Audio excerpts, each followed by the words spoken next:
Bonjour à tous, titre un peu ambitieux, j'en ai déjà fait des plus mathématiques, on va être sur des choses simples et puis surtout de l'étude de cas, hein, c'est le test et mesure qui est important et que l'on va regarder plus en détail.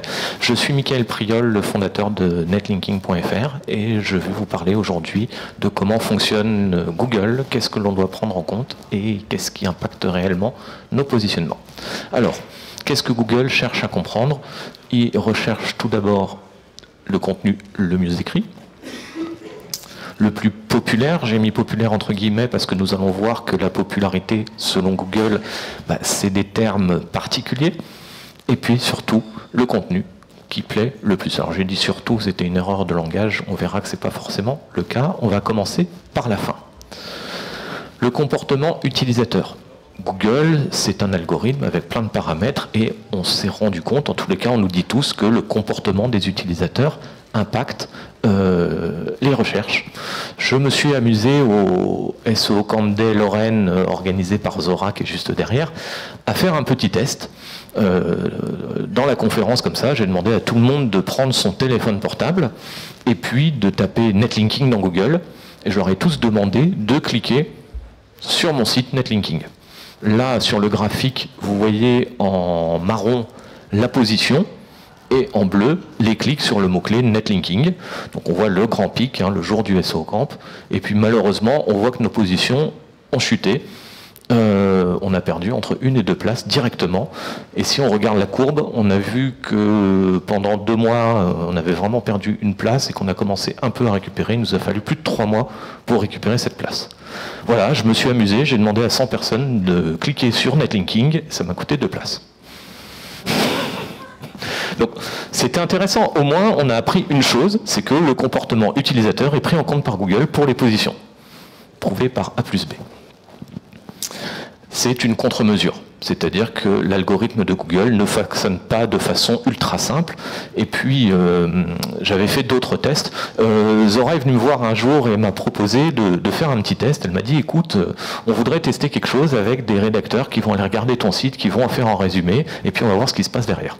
Donc là, pareil, en bleu, les clics. Donc quand on voit les pics, c'est les rédacteurs qui sont venus voir les contenus, qui ont fait un résumé du site, donc ils sont venus visiter le site, et on voit l'évolution des positions. Et effectivement, on voit qu'il se passe des choses, mais derrière, on n'a pas vraiment eu de gain, en tous les cas, la façon dont on a fait le protocole de test là. Mais par contre, une évidence, effectivement, ce comportement a impliqué des mouvements dans les positions, c'est flagrant, un peu moins que sur l'autre slide. Revenons sur l'autre slide. Alors, dans le SEO, il ne faut pas faire n'importe quoi. Hein. Là, on se rend compte tout de suite, je ne sais pas s'il y en a qui ont des esprits qui cogitent un petit peu vite. Qu'est-ce qui se passe si je vais cliquer chez mon concurrent comme ça? On appelle ça du négatif SEO. Ça tombe bien, on va faire un petit test. Vous avez tous un téléphone portable? Allez, on plonge la main dans la poche. Voilà l'évolution de la SERP sur le mot-clé Netlinking.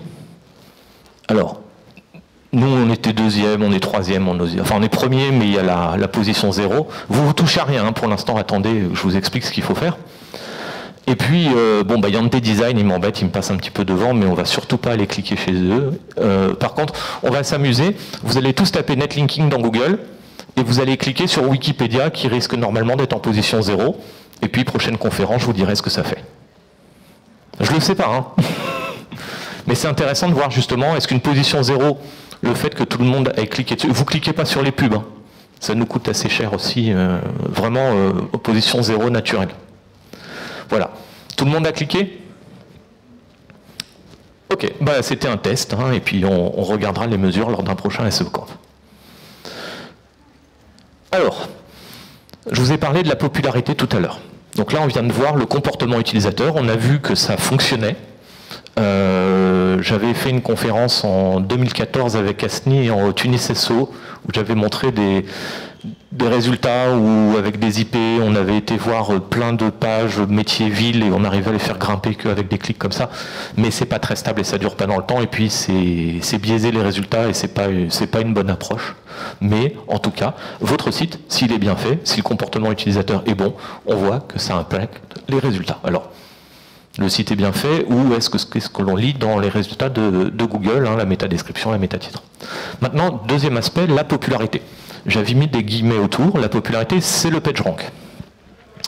Alors, on a eu de la chance, en 2018, Kevin Richard et Sylvain Perronnet ont fait une super conférence ici au SEO Camp, où ils ont été vérifier si avec la data de Majestic, donc Majestic c'est un outil que tout le monde doit connaître qui permet de savoir le trust flow, le citation flow, je vais vous expliquer ce que c'est après. Est-ce qu'avec toutes ces datas-là, on arrive à deviner les positions? Qu'est-ce qu'ils ont fait? Ils ont pris les 20 000 mots-clés les plus importants de la SERP française, ils ont retiré tout ce qui était des marques, et ils ont pris les 100 premiers résultats. Et avec la data Majestic, ils ont essayé de deviner qui était premier, qui était dans les 3 premiers, qui était dans les 5 premiers, qui était dans les 10 premiers. Voilà les résultats qu'ils ont obtenus. Rien qu'en analysant les datas des liens, à 98%, ils arrivent à deviner qui est premier, à 95% qui sont les 3 premiers, et à 85% qui sont dans les 10 premiers.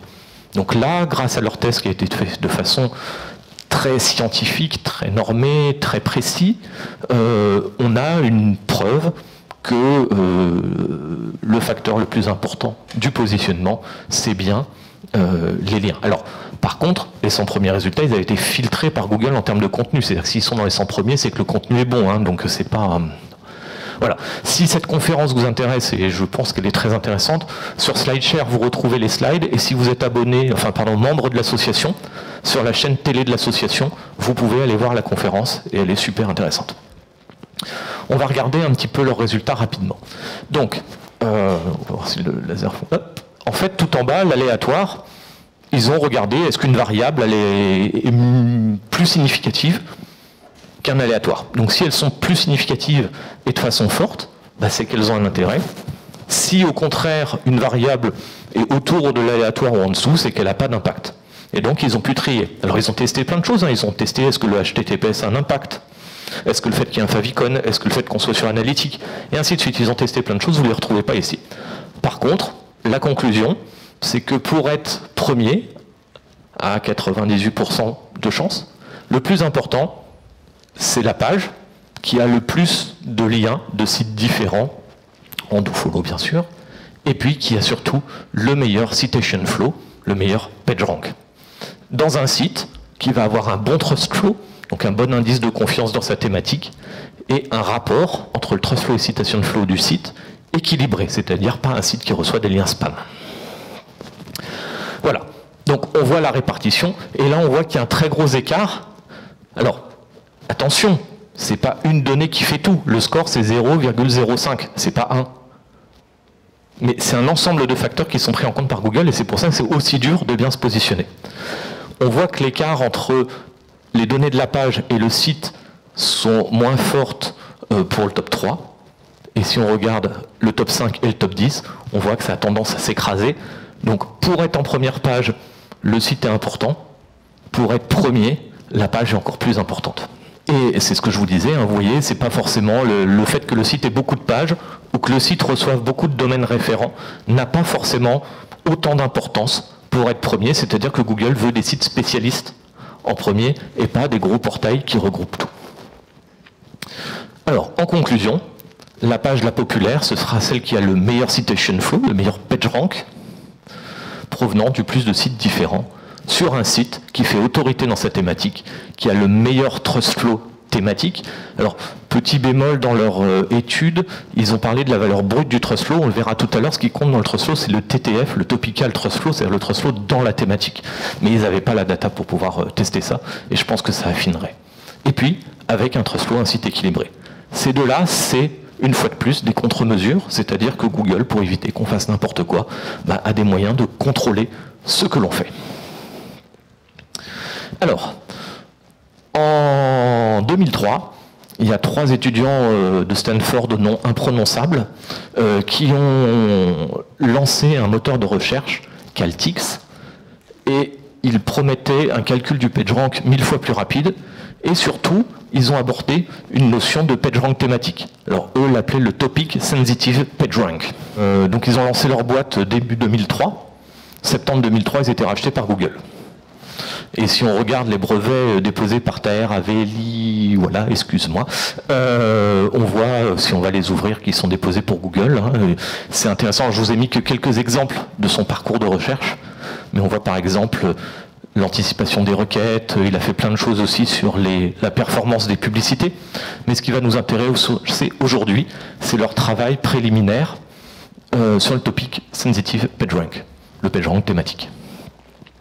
Donc, comment fonctionne le PageRank? Alors cette fois-ci, je vous l'ai fait version vraiment très très simple. J'ai des conférences où c'est un peu plus complexe et plus mathématique. Voilà. Donc, il y a le graphe du web. Le graphe du web, c'est quoi? C'est toutes les pages du web avec les liens qu'ils ont entre eux. Au départ, toutes les pages ont un PageRank de 1. Enfin, une valeur de 1. C'est pas bon de dire un PageRank de 1. Et puis, elles vont transmettre leur PageRank en suivant les liens. C'est vraiment la version ultra basique, hein. C'est plus complexe que ça, c'est pour que vous compreniez le concept. Donc, ma page bleue, elle fait 2 liens, elle a 1, donc elle va transmettre 2 fois 0,5, vers la verte et vers la rouge.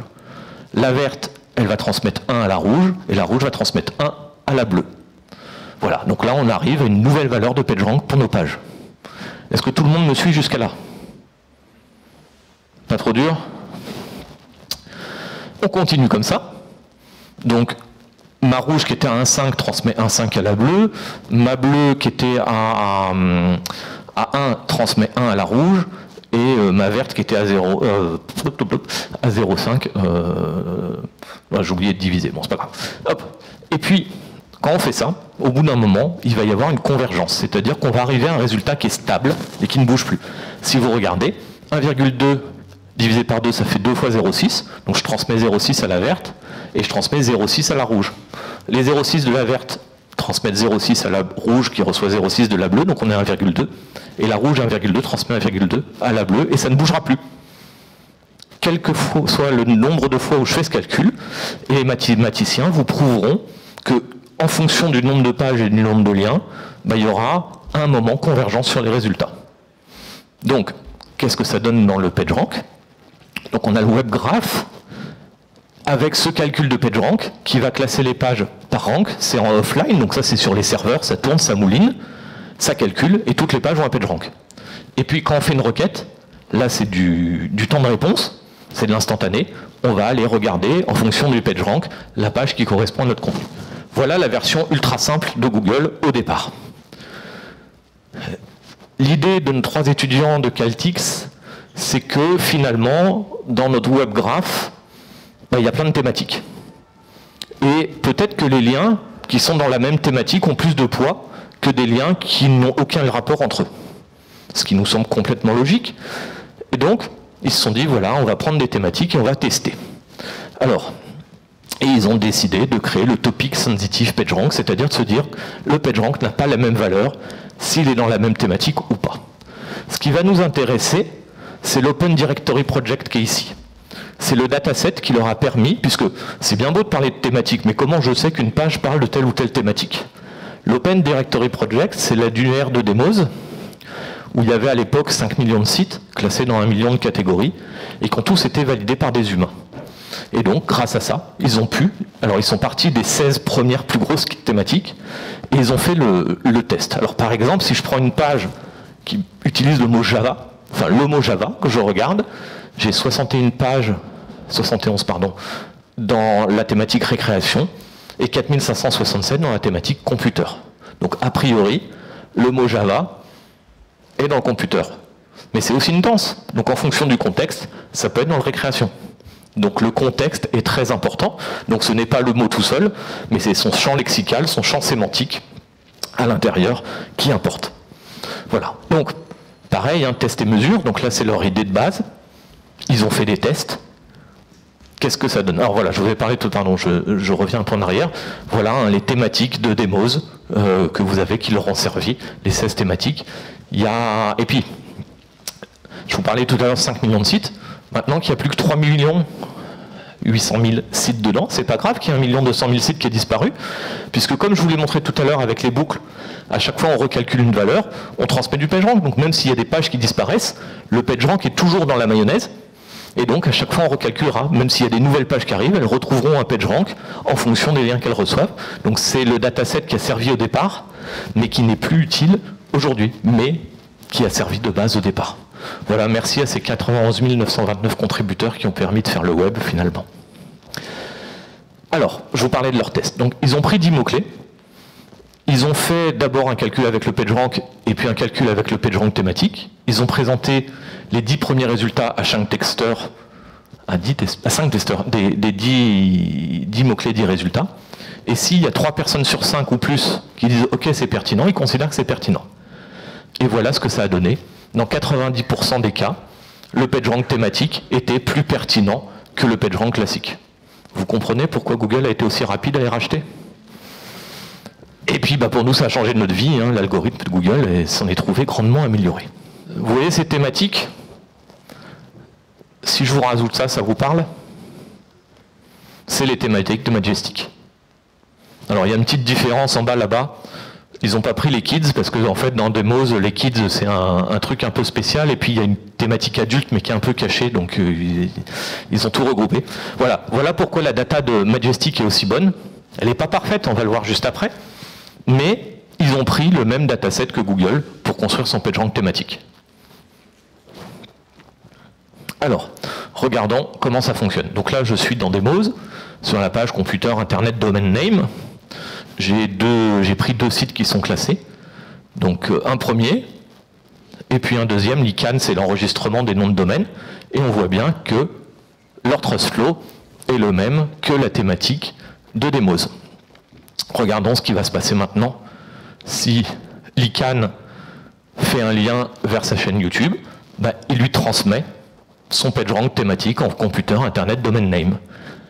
Et ça fait pas tout, on part d'une valeur de 83 qui est phénoménale. Voilà, on a un petit peu de trafic, le lien ne fait pas tout. Il faut qu'il y ait du contenu, il faut qu'il y ait tout un tas d'autres facteurs. Mais on voit bien le passage selon l'outil de Majestic. Prenons l'autre exemple. Donc là, je suis sur un super top nom de domaine, Université d'Harvard en .edu. Et puis ils font un lien vers tinawebcam.com. C'est étonnant pour Harvard. Alors ils ont fait ça super bien, parce que c'est un article qui explique justement comment des noms de domaine peuvent être détournés par leurs utilisateurs pour les rachats de noms de domaine expirés. Et ils préviennent même que c'est du contenu explicite derrière. Mais on voit que Google a détecté le poteau rose, et donc cette page détournée de l'université d'Harvard n'a pas du tout de trafic. Pourtant c'est un très bel article bien écrit avec beaucoup de contenu. Et puis l'autre site ne reçoit rien du tout. On se doute bien que là, Google ne transmet pas de jus. La valeur de Majestic transmet du jus, on a l'impression que c'est très bien, mais ça ne transmet pas de jus. Donc en fait, Google a un peu ses propres catégories, il l'a affiné, il l'a amélioré. Vous voyez par exemple la catégorie 84 chez Google, c'est l'optimisation du référencement et liens. Voilà, alors, donc notre dataset permet de connaître la thématique, normalement associée à une page, de connaître la thématique associée à un mot-clé en fonction du contexte, et puis de calculer surtout l'autorité d'une page dans sa thématique. Uniquement avec les liens. La qualité maintenant. Covid oblige, on s'est rabattu sur des événements online ce printemps et ce début d'été. Et SEMJ a organisé le SO Square, ils m'ont fait intervenir, et j'avais fait plein d'audits à ce moment-là. Et donc j'ai récupéré des datas de personnes qui m'avaient demandé, et donc j'ai gardé, et j'ai pris une requête qui est assez intéressante parce que c'est quelque chose à la mode, trottinette électrique. Et puis comme c'est à la mode, les gens ils reçoivent naturellement des liens, voilà, c'est à la mode. Et j'ai gardé les données, puis on va voir comment ça a évolué depuis, et surtout quels sont les facteurs qui ont fait évoluer. Donc là on était fin avril, on avait 2 exact match, ou des MFA, donc des sites made for Amazon, c'est-à-dire des soi-disant comparateurs qui nous parlent de trottinettes et nous proposent des trottinettes. On avait 3 grosses places de marché très connues, Darty, Cdiscount, Boulanger, et puis 5 e-commerçants spécialistes, qui sont spécialistes de la trottinette électrique et qui vendent des trottinettes. Voilà comment était fait le classement à l'époque, et puis on va voir comment ça a évolué, et surtout quels sont les facteurs qui ont impacté et fait ces évolutions. Alors, voilà, comment sont faits nos différents sites. Donc les marketplaces, plein de trottinettes, un tout petit peu de texte en bas. Les e-commerçants, ils sont tous sur le même modèle, j'en ai mis que 2 parce qu'il n'y a pas de place sur la slide, et puis je me suis embêté pour les captures d'écran. Les pages sont très longues. Voilà, donc un peu de texte en haut, beaucoup de trottinettes et beaucoup de texte en bas. Et puis les MFA, encore plus de texte avec de la pub pour Amazon partout. Voilà nos trois sites. Alors, Déjà, ce qui est important, c'est quand même de se demander que cherche l'internaute. Je tape trottinette électrique, qu'est-ce que je veux? Bon, bah, je veux acheter une trottinette, je veux du choix, et puis je veux avoir confiance où je mets ma carte bleue. Donc la confiance, elle peut être de deux façons, hein, soit une marque connue, Darty, il n'y a pas de problème, je mettrai ma carte bleue, ou alors un spécialiste de la trottinette parce que je cherche plus d'expertise. Voilà, donc Google va essayer de nous remonter un peu tout ça grâce à son algorithme. Alors, je vais tout de suite vous donner l'évolution à 5 mois où ils sont aujourd'hui, et après je vais vous expliquer pourquoi, plutôt que de vous faire attendre très longtemps. Donc nos deux MFA ont disparu de la première page, moins 44 pour l'autre, moins 16 pour le deuxième. Les comparateurs, enfin pardon, pas les comparateurs, les marketplaces ont bougé un petit peu, et puis nos sites e-commerçants ont également bougé un petit peu, et on va regarder justement quelles sont les évolutions et dans quel sens. Parlons tout de suite des MFA, on va expliquer pourquoi ils sont fait dégager. D'abord, la suroptimisation du contenu, donc là j'utilise Urtext Guru, le texte devrait être dans le vert. Donc on voit qu'il y a beaucoup trop de texte, hein. On a été sur plus de 6000 mots tout à l'heure, il n'y a pas besoin de 6000 mots pour comprendre quelle est la meilleure trottinette. Et puis la suroptimisation, voilà, on est dans le rouge à certains endroits. Le nombre de mots qu'on retrouve dans une page est important. L'occurrence, même si ça ne fait pas tout, c'est plutôt le contexte que l'on va avoir. Et c'est des éléments fondamentaux, on en reparlera un peu tout à l'heure. Et puis, il y a aussi encore ces fameuses contre-mesures. Voilà, on a vu tout à l'heure que pour être dans la première page, il fallait des liens sortants vers des sites différents, que ce soit au niveau de la page et au niveau du site. Alors, ce n'est pas un facteur prépondérant, mais si on regarde nos fameuses pages, la première, il y a 146 liens qui en sortent, dont 2 en dofollow, donc c'est bien quand même. Alors, je vous disais, on a des liens qui apparaissent naturellement dans ce secteur. Par exemple, dans les 2 liens, il y en a un sur la réglementation des trottinettes et un autre qui va vers un des e-commerçants qui vend des trottinettes. Donc voilà comment ils ont eu naturellement un lien. Et puis 144 liens en nofollow, donc très certainement beaucoup de liens vers Amazon. Et l'autre, il n'y a que du lien vers Amazon.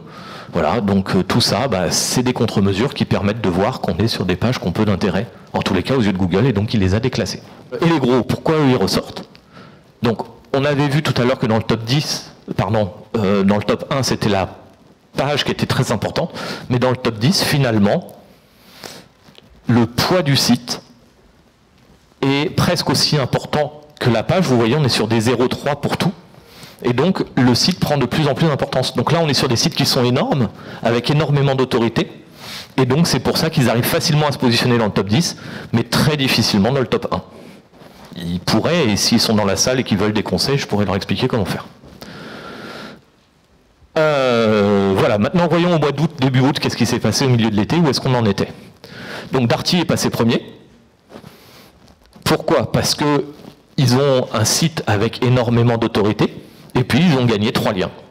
Donc le site qui a énormément d'autorité, la page qui reçoit elle aussi de l'autorité, ils ont gagné 2 places.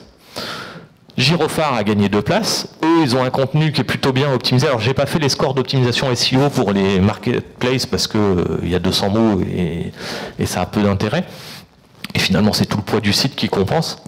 Et puis surtout, ils ont reçu 17 liens qui sont arrivés sur leur contenu. Webot a perdu sa première place. Ils ont un faible score SEO, enfin moyen, hein, c'est plutôt correct normalement, mais là dans une SERP très concurrentielle, c'est plutôt moyen. Ils ont reçu des liens, et en fait, ils ont une stratégie de graphe sémantique qui est très très bonne, qui compense le faible score SEO, et qui faisait qu'ils étaient très bien positionnés par le passé. Donc sur la qualité de la structure globale du site et du contenu, ils arrivaient à très bien se positionner. Simplement, les autres ont fait plus de netlinking que eux, donc ça les a fait descendre. Enfin, on fait ou on reçu naturellement des liens. Glisse urbaine ont glissé de 2 places. Pourtant, c'est eux qui ont le meilleur contenu de la SERP, 80%, pas trop de danger SEO, quelques liens qui leur sont arrivés, mais par contre, une page qui a un très fort trust flow, mais de peu de liens différents. Voilà, on parlait des contre-mesures tout à l'heure, donc ça suffit pas. Ils ont un super contenu, ils ont le meilleur contenu, mais par contre, l'autorité de leur page n'est pas suffisante. Et puis, Wigoboard, plus de place, un faible contenu, mais très populaire, plus 25 liens. Et voilà, beaucoup de sites différents. Et Mobility Urban, eux, ont perdu une place. Alors pourtant, ils ont aussi gagné en popularité, ils ont un contenu plutôt correct. En fait, d'où l'importance aussi du SEO technique, c'est qu'il y a du near duplicate sur ce site. C'est-à-dire qu'ils se sont embêtés, ils ont voulu faire les choses très très bien. Alors c'est en allant regarder un petit peu qu'on se rend compte de ça. Mais ils ont essayé sur toute leur page de mettre des vraies descriptions faites à la main. Simplement, ils se retrouvent à paraphraser un peu partout. Et donc toute leur page se ressemble beaucoup. Et donc à avoir voulu bien faire, alors que les autres ont tout simplement mis des canonicales. Et donc ils ont une grosse page avec le contenu, et les autres c'est du contenu dupliqué mais en canonical, donc ça compte pas comme du dupliqué, et ce qui va leur permettre de ressortir juste sur les marques pour toutes les pages de trottinette. Voilà. Et puis, Auchan, c'est pourtant le site qui a le plus gros trust flow, qui a le plus gros trust flow sur la page, mais ça ne provient que d'un site, donc finalement leur page produit manque d'autorité. Auchan, hein, si vous m'entendez, on peut faire quelque chose pour vous. Voilà, donc là c'est un petit résumé pour permettre à la vidéo d'avoir toutes les données en même temps. On va regarder un peu plus tard ce qui se passe maintenant. Voilà, donc ce week-end, où est-ce qu'on en était? Donc, Girophare est passé premier, Glissurben deuxième, Darty est troisième. Weebot, bah, ils ont vu qu'ils avaient perdu 3 places tout à l'heure, vous vous souvenez, hein, ils étaient premiers, puis après ils étaient troisième. Bah, ils se sont dit on va aller renforcer notre contenu. Allez, on bourrine. Bah, ils ont trop bourriné. Enfin, je suppose, hein, je ne les connais pas, mais c'est ce que me permettent de lire les stats. Et donc là, ils ont une suroptimisation de leur contenu. Et bah, donc, ils descendent. WeGoBoard continue à monter. Et puis, Mobility Urban ne grimpe pas. Alors, ils ont travaillé leur contenu, mais ils l'ont travaillé visiblement il y a 2-3 jours, parce que j'avais fait d'autres captures avant où on n'avait pas cette valeur-là. Donc, pour l'instant, il n'y a pas encore l'impact de leur travail de contenu. Et puis je ne sais pas s'ils ont corrigé leur problème de near duplicate ou pas. J'espère pour eux qu'ils y ont pensé, ou j'espère qu'ils m'entendront et ça leur donnera une bonne idée.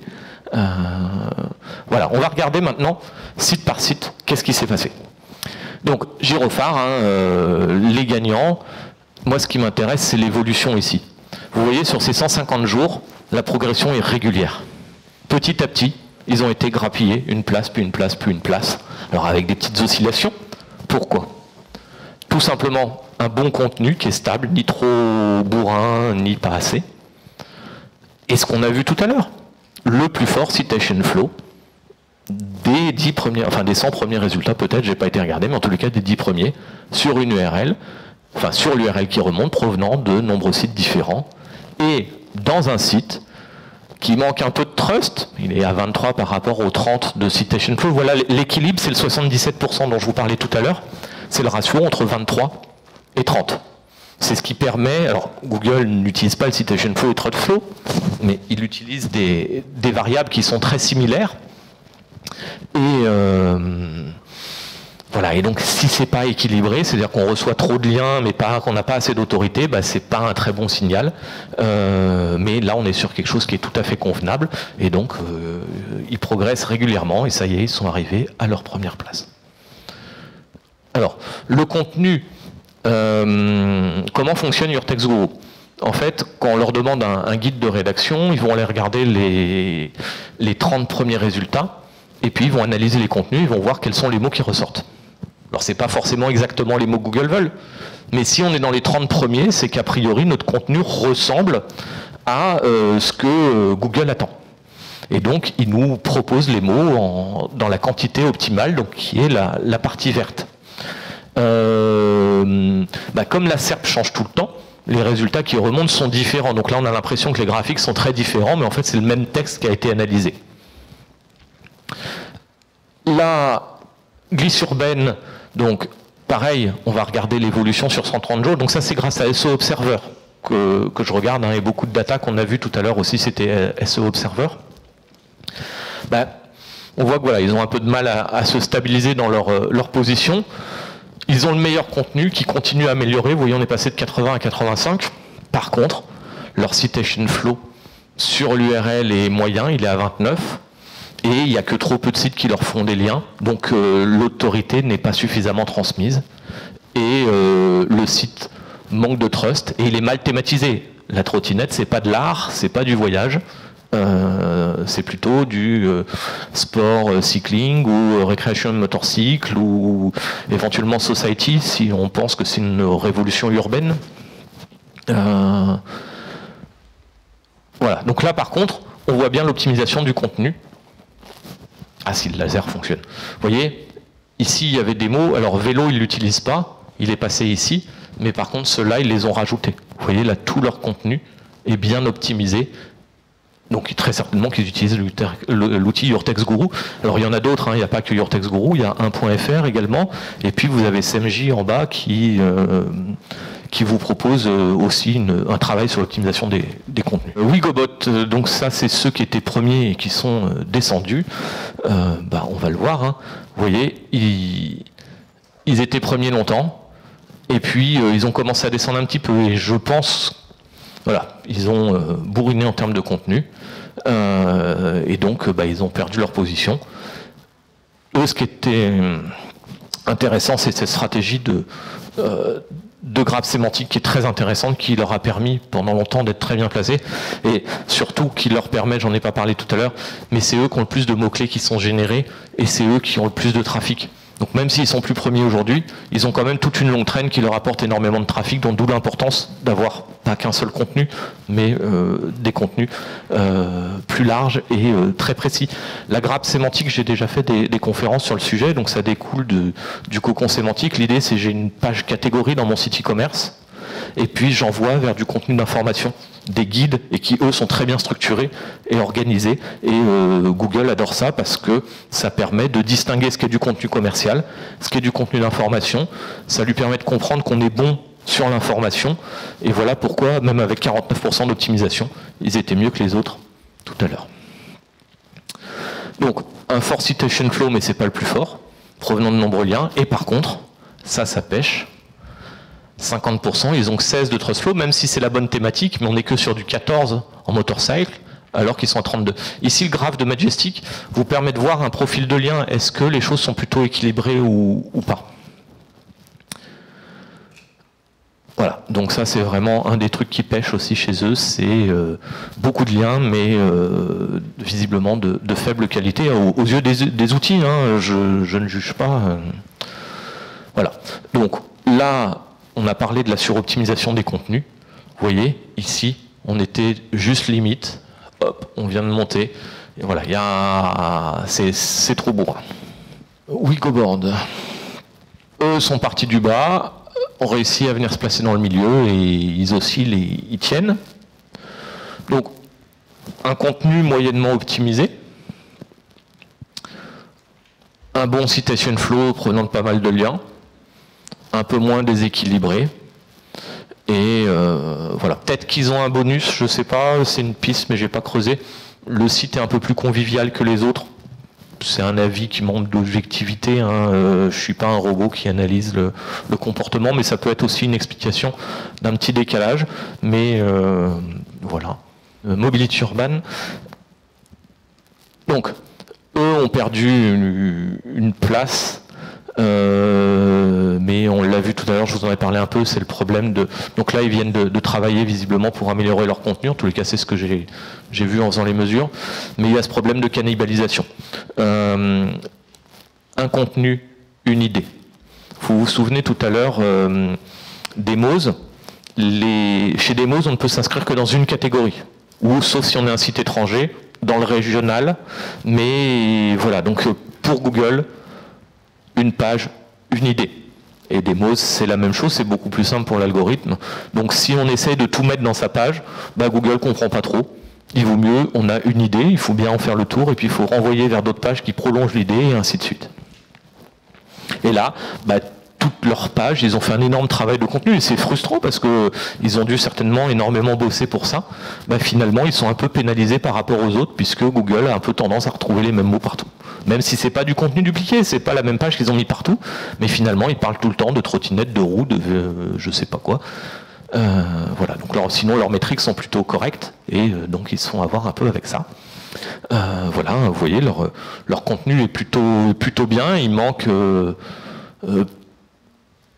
pliable, scooter, noir. Bon, c'est ce que remonte l'outil. C'est pas forcément, effectivement, on se dit pourquoi je devrais avoir scooter dans une page qui parle de trottinette. Mais en tous les cas, statistiquement, c'est ce que l'outil nous remonte. Petite synthèse d'où nous en sommes aujourd'hui en fonction des métriques. Et donc, on voit que finalement, l'algorithme utilise tout un tas de paramètres qu'il combine avec des facteurs qu'on ne connaît pas, mais ici vous avez pu en avoir, et je vous ai rajouté, alors petite flèche pour bien vous montrer où c'est, j'ai été regarder pour chaque site sur combien de pages ils remontaient sur trottinette, pour voir un peu s'ils avaient beaucoup de pages sur les trottinettes ou pas. Alors je ne suis pas allé les compter à l'intérieur, hein, tout simplement j'ai mis chacun des sites dans href, et j'ai regardé combien de pages dans href remontaient avec soit un mot-clé où il y a trottinette dedans, ou s'il y a trottinette dans l'URL. Et on se rend compte que ce n'est pas forcément les sites qui ont le plus de pages qui se mettent en haut, mais plutôt des sites très spécialisés qui font le tour de la question sans la paraphraser. Cas particulier, Webot, eux, c'est la stratégie de grappe sémantique où ils ont tout un contenu informatif et on voit qu'ils génèrent énormément de trafic avec 14 600 mots-clés. Gyrophare, avec seulement 2700 mots-clés, arrive à 300 000 de trafic. Voilà, donc on a un site qui fait vraiment le tour de la question façon moteur, hein, qui génère beaucoup de mots-clés de longue traîne, et les autres qui sont dans quand même à peu près entre 2 et 5 000 mots-clés. Voilà. Et bah, ça a un impact sur le trafic et sur le business derrière. Hein. Donc, j'en ai fini. Merci à nos sponsors hein, pour avoir pu maintenir cet événement, et grand merci au SEO Camp, toujours des événements de qualité. Voilà, merci beaucoup de votre patience, et puis bon SEO Camp à vous.